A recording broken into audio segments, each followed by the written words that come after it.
अस्सलाम वालेकुम, मैं हूं आपका होस्ट एहसन गौरी और आप देख रहे हैं यूट्यूब चैनल। नाज़रीन, आज का ये स्पेशल व्लॉग ऑस्ट्रेलिया की जो बड़ी फतह है उसके नाम है। इसमें हम डिस्कस करेंगे कि ऑस्ट्रेलिया ने किस तरह आज भारतीय सूरमाओं को उनकी होम ग्राउंड पर शिकस्त दी। ऑस्ट्रेलिया का प्लान क्या था। आज ऑस्ट्रेलिया ने जो सेमीफाइनल में इंडिया ने पिच की तब्दीली की, इस पे आईसीसी से क्या शिकायत की और आज उसका रद्द-ए-अमल क्या आया। आज जो ऑडियंस में से एक बंदा ग्राउंड में आया था उसने क्या मैसेज दिया विराट कोहली को, और उसके बाद उसके ऊपर कौन सी दफा लगाकर उसको अरेस्ट किया गया। आज उसको दहशतगर्द करार दे दिया गया भारतीय एजेंसीज की और भारतीय गवर्नमेंट की तरफ से। इस पर हम बात करेंगे। ऑस्ट्रेलिया का प्लान क्या था, ऑस्ट्रेलिया ने किस तरह अपनी टीम को कामयाबी दिलाई, इस पर हम बात करेंगे। और किसका क्या रोल रहा इस वर्ल्ड कप में, किसने जो है वो किस तरह की कारकर्दगी दिखाई और कौन कहां चूक गया और किसने जो है कारकर्दगी दिखाकर अपनी टीम को फतह दिलाई, इस पर हम इन डिटेल बात करेंगे। वो तमाम मेरे व्यूअर्स जिन्होंने अभी तक मेरे इस चैनल को सब्सक्राइब नहीं किया, मेरे इस चैनल को सब्सक्राइब कीजिएगा, बेल आइकॉन को दबाइएगा। अगर आपको ये वीडियो अच्छी लगे तो इसको लाइक और शेयर लाजमी कीजिएगा। तो नाज़रीन, आज हम जो बात करेंगे वो आज जो ऑस्ट्रेलिया की फतह थी, ये फतह एक यादगार फतह थी। और पैट कमिंस जो पहली दफा कैप्टन थे इस वर्ल्ड कप में और पहली दफा ही उन्होंने एक बड़ा टाइटल अपने नाम किया। यकीनन आज ऑस्ट्रेलियन कैप्टन के लिए एक बड़ा दिन है कि उन्होंने एक बड़ा मार्का अपने नाम किया। तो नाज़रीन, ऑस्ट्रेलिया का प्लान क्या था, क्योंकि मैं आपके साथ एक बात जो एक बड़ी राज की बात है या दिलचस्प बात है वो ये है कि ऑस्ट्रेलियन मैनेजमेंट जो टीम मैनेजमेंट है वो कप्तान को बिठाकर हर जो ऑपोजिट खिलाड़ी होता है उन्होंने जो चार पांच उनके अगेंस्ट खिलाड़ी होती हैं जिनसे उन्होंने मैच खेलना होता है उनको बैठकर डिस्कस किया जाता है।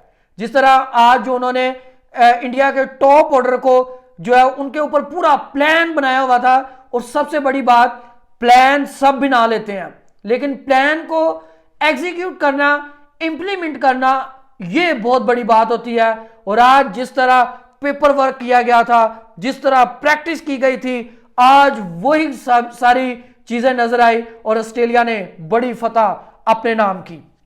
सबसे ज्यादा उन्होंने जो पेपर वर्क किया हुआ था, जो सबसे ज्यादा जोर लगाया गया, वो रोहित शर्मा, विराट कोहली और केएल राहुल टारगेट थे आज कि इनको आपने हिलने नहीं देना। जिस तरह नाज़रीन फुटबॉल पे एक जो है वो प्लान किया जाता है कि आपने बॉल चाहे चले जाए लेकिन आपने जिस बंदे पर फोकस है उसको नहीं आपने हिलने देना। तो आज जिस तरह विराट कोहली को उन्होंने मुश्किल में डाला रखा, जो विराट कोहली बेशक बहुत अच्छा खेले लेकिन विराट कोहली ने ये 50 रन भी बड़ी स्ट्रगल और मुश्किलात से किए। उसके बाद आपने देखा कि जिस तरह इंडियन टॉप ऑर्डर कोलैप्स किया और उसके बाद जिस तरह प्लेयर वन बाय वन आते रहे और अपनी विकेट घुमाते रहे। ऑस्ट्रेलिया को क्रेडिट देना होगा कि आज कैप्टनसी जिस तरह नजर आई कि जिस तरह बॉलिंग में तब्दीलियां की जा रही थी, वो कभी अपने फास्ट ट्रैक को ले आते थे, कभी एडम जैम्पा को लेके आते थे। जिस तरह आज उन्होंने अपना प्लान, जो उनका प्लान था, उन्होंने उसको एग्जीक्यूट किया। और कैप्टनसी की दाद देनी होगी कि पैट कमिंस जिस तरह फील्डिंग सेट कर रहे थे, जिस तरह वो बॉलिंग में तब्दीलियां कर रहे थे, मैं उनकी आज इस सारी जारहाना कारकर्दगी को सल्यूट करता हूं कि वो वाकई एक कामयाब कैप्टन है।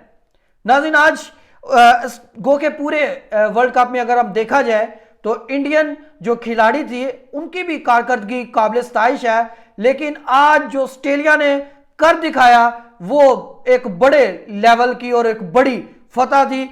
और नाज़रीन, मैं आपके साथ एक और बात डिस्कस करता चलूं कि जिस तरह इंडियन क्राउड, क्योंकि इंडिया में हमेशा जो अगर आप किसी बाहर वाली कंट्री जैसे आप यूरोप में, ऑस्ट्रेलिया या न्यूजीलैंड, इंग्लैंड में अगर आप मैच देख रहे हो तो उसमें जो शायकीन क्रिकेट होते हैं वो अच्छी कारकर्दगी पे दाद देते हैं, ना कि वो ये सोचते हैं कि हमारी टीम कौन सी कारकर्दगी कर रही है। तो आज जिस तरह भारत अगर सिंगल भी कर रहा है ना, तो उसको सेलिब्रेट किया जा रहा है। अगर बॉलिंग साइड पे आ जाए तो अगर एक गेंद जो है डॉट बॉल भी जा रही है तो उस पे भी इतना शोर। और मैं हैरान था जिस तरह विराट कोहली और दूसरे तमाम क्रिकेटर, इंडियन क्रिकेटर अपनी आवाम को बूस्ट अप कर रहे थे। मैं हैरान था कि उनका फोकस कहीं भी क्रिकेट पे नहीं था, बल्कि उनको यह था कि हम अवाम से ऑस्ट्रेलियन प्लेयर्स को प्रेशराइज करवा के आउट करवाएं। तो इसलिए क्या हुआ कि मैं आपको एक बात बता दूं कि आप जिंदगी में अगर प्रेशर हैंडल करना सीख जाएंगे तो आप बड़ी से बड़ी कामयाबी को भी समेट लेंगे। आज क्या हुआ कि जिस तरह ऑस्ट्रेलियन टॉप ऑर्डर जो है वो भी मुंह के बल गिर गया, लेकिन उसके बाद जिस तरह हेड ने और दूसरे खिलाड़ी लबूशने ने आकर जिस तरह प्रेशर हैंडल किया, वो यकीनन एक बड़ी कामयाबी थी। और उसके बाद वो जिस तरह एक कंसिस्टेंसी के साथ अपनी टीम को लेके चले, वो एक बड़ी बात थी। क्योंकि आपने देखा होगा कि ट्रेस हेड जो है वो बड़े जारहाना अंदाज से क्रिकेट खेलते हैं और बड़े स्ट्राइक रेट से चलते हैं, लेकिन उन्होंने ये नहीं देखा कि मेरा स्टाइल ऑफ क्रिकेट क्या है, मैं किस माइंडसेट से क्रिकेट, बल्कि उन्होंने ये देखा कि इस वक्त टीम को मेरी क्या जरूरत है, उसके मुताबिक उन्होंने क्रिकेट खेली और क्या खूब खेली। और फिर उन्होंने अपनी सेंचुरी भी मुकम्मल की और ऑस्ट्रेलिया को एक बड़ी फतह से हमकिनार किया।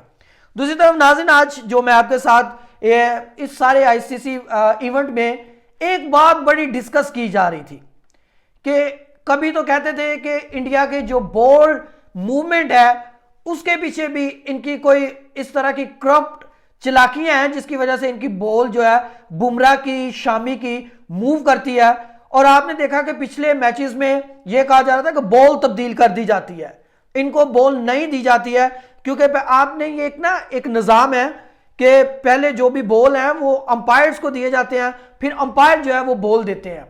तो उसके ऊपर एक बड़ी जो है वो कॉन्सिक्वेंसेस, एक कंट्रोवर्शियल चीजें सामने आई। और उसके बाद ये जो न्यूजीलैंड और इंडिया के दरमियान सेमीफाइनल हुआ था, उसमें एक बात, और उस बात में रियलिटी है। ये बॉलिंग की जो तो बात की जा रही है ना कि बॉल तब्दील की जा रही है, इसमें जो है वो खदशात हैं कि मे भी ऐसा हुआ हो, लेकिन जो पिच की तब्दीली है ये 110% है। क्योंकि जब न्यूजीलैंड के खिलाफ इन्होंने सेमीफाइनल खेला तो उसमें पिच नंबर 7 पे मैच खेलना था, लेकिन नेक्स्ट द टाइम जो है वो ये फैसला किया गया कि हमें पिच नंबर 5 पे मैच खेलना है।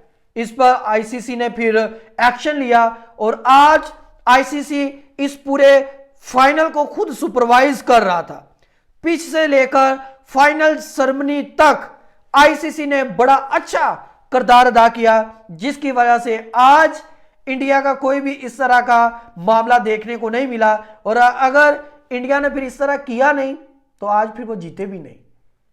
अगर आज पिच उनके मुताबिक नहीं थी तो आज फिर उस तरह वो परफॉर्म भी नहीं कर सके। तो ये एक बड़ा क्वेश्चन मार्क है कि अगर फिर इंडिया अपनी इस तरह की चालाकियां ना करे तो क्या फिर इंडिया न्यूट्रल रहकर खेल नहीं सकता। तो मैं इस बात पे हैरानगी और बड़ी मायूस कुन बातें हैं अगर इंडिया इस तरह करता है। तो दूसरी बात नाज़रीन कि जिस तरह एक कारकर्दगी थी, आपने देखा अफगानिस्तान के खिलाफ मैक्सवेल, शानदार कारकर्दगी जिसे कहते हैं कि पूरी दुनिया ने दिल खोल कर क्लैप की, दाद दी। उसके बाद वार्नर ने जिस तरह पाकिस्तान के खिलाफ बैटिंग की वो भी यकीनन एक बड़ी जो है वो तारीफ की मुस्तहक थी उनकी बैटिंग। उसके बाद आज ट्रेस हेड की जिस तरह बैटिंग थी वो भी यकीनन एक बहुत बड़ा एक प्रेशर को हैंडल करने वाली बैटिंग थी। उसके बाद नाज़रीन एडम ज़ैम्पा, एक छोटी सी उम्र में इस तरह अपनी बॉलिंग स्टाइल से आना कि आप शेन वॉर्न की याद ताज़ा कर दें, तो मैं इस बात पे हैरान हूं। इस बात को बड़ी खुशी महसूस होती है कि अगर वो जैसे जैसे अपनी एज में बढ़ेंगे, जैसे जैसे अपने एक्सपीरियंस में आगे जाएंगे, तो वो एक दिन शेन वॉर्न से भी अच्छे बॉलर जो है वो बन जाएंगे। एडम ज़ैम्पा ने इस पूरे आईसीसी के इस टूर्नामेंट में, वर्ल्ड कप में 24 विकेटें ली और वो दूसरे नंबर पे थे। पहले नंबर पे मोहम्मद शामी थे और दूसरे नंबर पर एडम जैम्पा थे। और इतनी छोटी सी बॉल में उम्र में जिस तरह उनका बॉल स्विंग होता है, जिस तरह वो प्रेशर डेवलप करते हैं, तो यकीनन एक बड़े स्पिनर की ऑस्ट्रेलिया को जरूरत थी और वो उनके पास अब आ गया है। उसके बाद नाज़रीन आज एक बड़ा नाखुशगवार वाकया भी पेश आया कि इतनी बड़ा इवेंट है और ये इस सारे मामले के बाद इंडिया की सिक्योरिटी पर सवालात उठने लग गए हैं और बड़े मुल्कों ने और बड़े लोगों ने तहफुजात का भी इजहार किया है। इसलिए आपने देखा होगा कि जिस तरह विनिंग टीम ग्राउंड का चक्कर लगाती है वर्ल्ड कप लेकर, ऐसा कुछ नहीं हुआ। पैट कमिंस ने अपना वर्ल्ड कप थामा और वो ड्रेसिंग रूम में चले गए और उन्होंने कहा हम सारी सेलिब्रेशन उधर करेंगे। तो ऐसा क्यों हुआ? आज जब एक जो है वो शायकीन क्रिकेट जो है वो ग्राउंड में आया, उसने फलस्तीन का मास्क पहना हुआ था, उसने फ्री फलस्तीन की शर्ट पहनी हुई थी और आज उन्होंने विराट कोहली के पास आ गए। देखें कि इतना बड़ा इवेंट है, इतनी सिक्योरिटी होने के बावजूद सारे बैरियर्स तोड़ते हुए वो किस तरह विराट कोहली के पास पहुंच गए। और विराट कोहली नो डाउट के वर्ल्ड के इस वक्त सबसे अच्छे बैट्समैन है और ये किस तरह मुमकिन हो गया कि आपकी सिक्योरिटी के ऊपर सवालिया निशान है कि क्या अगर आप पाकिस्तान के ऊपर यह बात की जा रही थी कि पाकिस्तान सिक्योरिटी प्रोवाइड नहीं कर सकता इसलिए पाकिस्तान में वर्ल्ड कप नहीं हो सकता, क्योंकि ये वर्ल्ड कप जो है ये इससे पहले जो एशिया कप था वो 3 ममालिक में होना था, श्रीलंका में, पाकिस्तान और इंडिया में, लेकिन भारत ने खेलने से इनकार किया और फिर पाकिस्तान को अपने मैचेस जो है वो एक न्यूट्रल वेन्यू पर इंडिया में खेलने पड़े। तो नाज़रीन अगर आप पाकिस्तान सिक्योरिटी पर सवालिया निशान उठाते हैं तो किस तरह एक शायकीन क्रिकेट जो है वो ग्राउंड से निकलता है, सारी सिक्योरिटी बैरियर्स को काटता है और वो विराट कोहली के पास पहुंच जाता है। और जिस तरह आपने देखा होगा कि इंडिया इसराइल को सपोर्ट कर रहा है और इंडिया के उन्होंने आज वो उस आदमी ने बता दिया, उस जिस तरह उन्होंने फ्री फलस्तीन की शर्ट पहनी थी, मास्क लगाया हुआ था, उन्होंने इंडिया की जो उनकी इसराइल के लेवल की, इसराइल के साथ उनकी जो अलायंस है उसको भी उन्होंने गलत साबित कर दिया। तो मैं कहना चाहता हूं कि इंडिया इस पर गौर करे, आईसीसी भी इस पर गौर करे कि अगर इस किस्म के वाकयात नेक्स्ट भी हुए तो फिर इंडिया भी इस काबिल नहीं है कि उधर कोई बड़ा इवेंट ऑर्गेनाइज किया जा सके। तो मैं आखिर में फिर मुबारकबाद देना चाहूंगा ऑस्ट्रेलिया को।